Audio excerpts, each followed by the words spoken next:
네, 여러분 안녕하세요. 경자노소 TV입니다.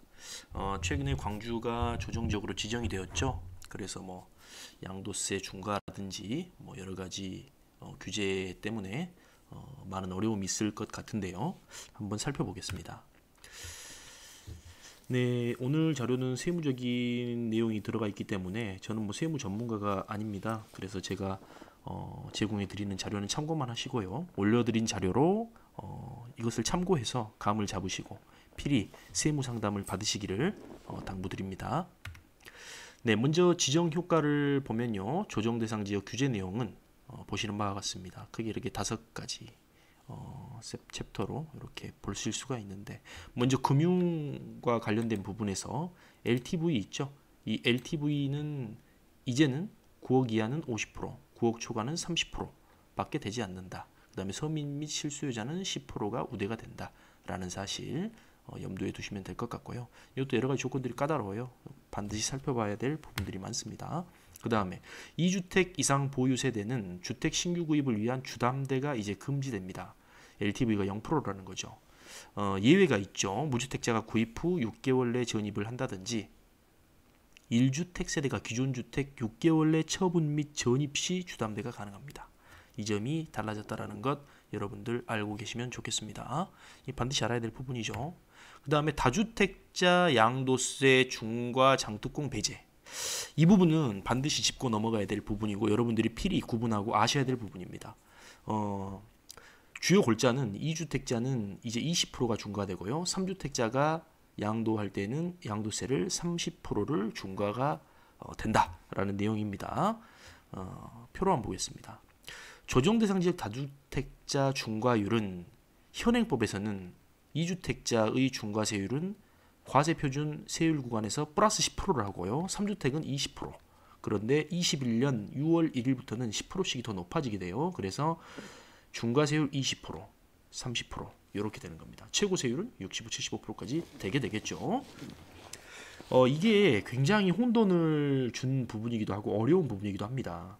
10% 중과되면 뭘 아니겠지라고 생각을 하시는데요. 그렇게 생각하시면 안 돼요. 예를 들어서요. 21년 6월 1일부터 10%씩 더해서 2주택자의 경우 20%를 중과세 하죠. 이것은 무슨 말이냐면요. 현재 현행법 기준으로 비조정지역이었을 때 내가 내야 될 과세가 35%였다라고 하면 35%에서 20%가 중과되는 그 개념을 명확히 하셔야 되는데, 뭐냐? 35%를 내는 것이 아니고 플러스 20에서 55%를 낸다는 겁니다. 이게 굉장히 중요한 포인트입니다. 그러니까 35%에서 20%가 더해지는 게 아니에요. 35%라는 중과 세율에서 20%를 더해가지고 55%를 세금으로 내야 된다는 겁니다. 그러면 무슨 말이냐? 1억을 내셔야 된 1억을 시세 차익이 발생이 됐다. 1억의 시세 차익이 발생이 됐다 그러면 55%의 중과가 먹여지면 5,500을 세금으로 내셔야 되는 겁니다. 러프하게 계산해서요. 나머지 이렇게 뭐 공제되고 하는 부분들 제외하고요. 네. 그렇기 때문에 이 중과라는 것은 굉장히 커요. 굉장히 큽니다. 그래서 이 다주택자이시면서 중과세를 피하시려면 비조정 대상 지역에 있는 주택부터 매도하실 것을 권유를 드립니다. 예를 들어 보겠습니다. 조정 대상 지역에 주택 한 채, 비조정 대상 지역에 주택 한 채가 있다라면 물론 여러 가지 개인 사정들을 고려하셔야 되겠지만 단순히 세금만 놓고 봤을 때 현재 시점을 기준으로 조정 대상 지역의 주택을 먼저 팔면 2주택자이시기 때문에 10%가 중과세가 됩니다. 무슨 말이냐? 요걸 이야기하는 겁니다. 아시겠죠? 요걸 이야기하는 거예요. 그리고 21년 6월 2일 이후에 파시면 20%가 중과세가 되잖아요. 그죠? 그런데 비조정 대상 지역의 주택을 먼저 팔게 되면 차익이 아무리 크더라도 중과세가 적용이 되지 않아요. 그 다음에 이 중과세가 적용이 되지 않는다는 말도 오해하시면 안 돼요. 이게 무슨 말이냐면 과세 표준 기존 비조정 대상 지역의 과세 표준 일반과세 그거는 적용이 된다는 이야기인데 거기에 중과세가 적용되지 않는다는 이야기입니다. 그 다음에 조정 대상 지역에 있는 주택을 팔 때는 1주택자이기 때문에 중과세를 피할 수 있고 요건을 갖췄다면 1가구 1주택 비과세 규정도 적용을 받을 수가 있다는 겁니다. 이 내용이 이해가 잘 되실지 모르겠네요. 어쨌든 비조정 대상 지역에 주택을 먼저 팔므로 인해서 2주택자이신 분은, 예를 들어 2주택자이신 분은 1주택자가 되기 때문에 중과를 피할 수 있다. 그런 내용이 되겠습니다. 무슨 말씀인지 아시겠죠?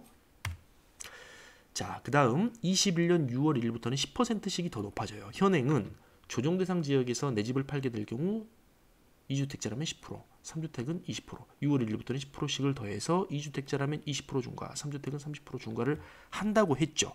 이 앞선 내용들이 이 내용입니다. 이 내용을 배경지식으로 가지고 계시고 반드시 이 내용을 잊지 마셔야 되겠어요. 그 다음에 조정 대상 지역에 있는 주택도 무조건 중과세가 되는 것은 아니다. 중과세 배제주택이 있죠. 지방의 저가주택, 서울, 광역시급들을 제외한 땡땡도 뭐 이런 것들 있죠. 그런 작은 소도시들요. 거기서 시작한 그렇게 시작되는 지역에서 무슨 도로 시작되는 지역에서 기준시가 3억 이하, 기준시가 3억 이하인 주택, 이런 주택들은 조정 대상 지역이라도 중과세가 적용이 되지 않는다라는 사실입니다. 이 점도 참고해 주시면 좋겠습니다. 끝으로요. 일시적 2주택자는 비과세를 받는 규정에 대해서 중과세에서도 중과세를 안 해주는 일시적 2주택 기준이 있습니다. 종전주택을 사고 새로운 주택을 샀어요.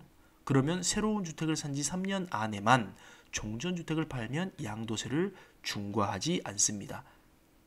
이 말이 이해가 되실지 모르겠는데요. 비과세의 일시적 2주택 규정과는 다르다는 거죠. 비과세에서 일시적 2주택 규정은요. 기존 주택을 A라고 하고 나중에 취득한 주택을 B라고 했을 때 기존 주택을 산 지 1년 이상 경과한 뒤 새 집을 사고 새 집을 산 뒤에 3년 안에 기존 주택을 팔면 비과세를 해줬죠. 그런데 조정 대상 지역에는 1년 안에 기존 주택을 팔아야 비과세가 되는 거고요. 이 중과세에서는 그런 규정은 따지지 않습니다. 중과세를 이야기하는 거예요. 지금 무조건 새 집을 산 지 3년 안에만 종전주택을 팔면 중과세는 되지 않는다.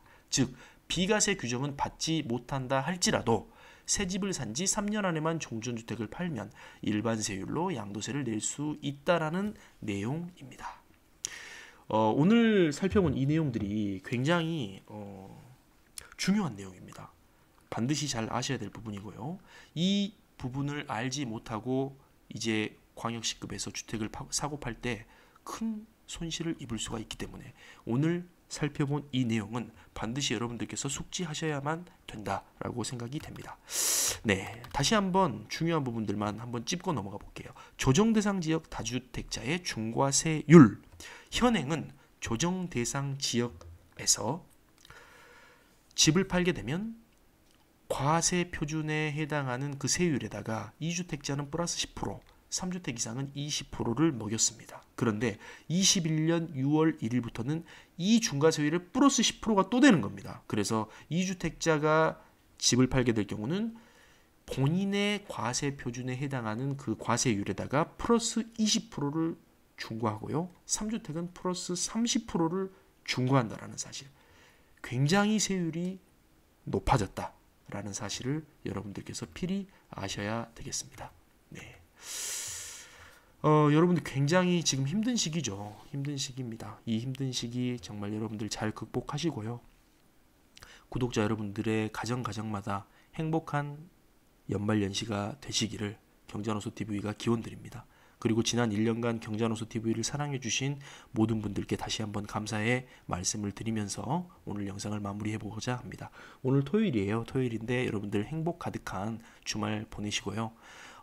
많은 자영업자분들이 힘든 상황에 처해 있다는 것을 누구보다 잘 알고 있습니다. 저희 가족들도 자영업을 하신 분들이 꽤 많으신데요. 정말 힘든 모습들을 볼 때마다 너무 가슴이 아픈 것 같아요. 여러분들 어려운 시기지만 현명하고 지혜롭게 잘 극복해 나가시기를 바라겠습니다. 시청해 주셔서 감사합니다. 행복한 하루 되세요.